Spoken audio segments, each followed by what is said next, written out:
And millions of people in, even out of Helene's path are being impacted all the way back here at home in Corpus Christi. Now, we received a tell 3 from a viewer who has family up in Georgia and says she hasn't heard from her loved ones in days.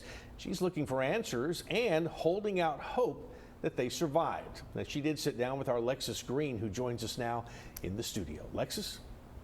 Thank you, Leslie and Mike. Everyone I've spoken to today, from disaster responders to this family who was impacted by the storm, say Helene was worse than anyone could have expected.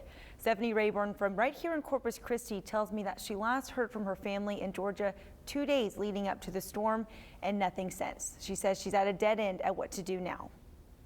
This is my Aunt Dee Dee. Stephanie Rayburn and her family are searching for their uncle, aunt, and cousin who were living in Lakeland, Georgia, just above Tallahassee during Hurricane Helene.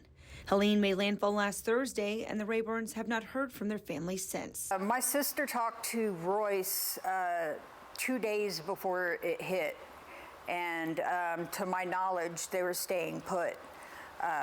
They didn't think it was going to be as bad as it was. Rayburn said she turned to Facebook to ask all of her out-of-town relatives in that area to let her know that they were safe. Heard from everybody but them, from the Florida Panhandle all the way up to Tennessee. And there's been nothing from Mike, Royce, or Dee Dee.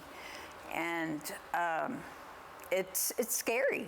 Rayburn says they've come to a dead end when it comes to more ways to try and locate them, and that's probably the case for many in this situation. So we reached out to our local Red Cross for advice. Is to call that 1-800 Red Cross number and make sure that they specify that I'm trying to be reunified with a family member, haven't had any contact.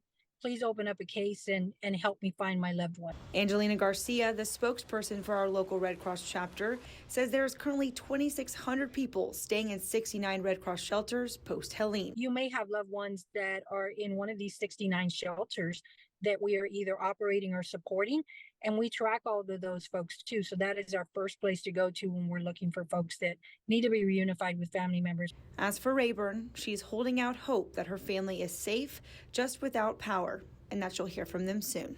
It's just scary to think that, you know, our last connection to my dad might not be around anymore. And the not knowing is just heartbreaking. Angelina says that everyone should download the Red Cross app before a disaster strikes if possible, because it can connect you to resources and shelters in your area. If you are without internet, just call 1-800 Red Cross. We're going to have more information on our website, as well as some trainings coming out this week to help get more volunteers better suited. Leslie, Mike.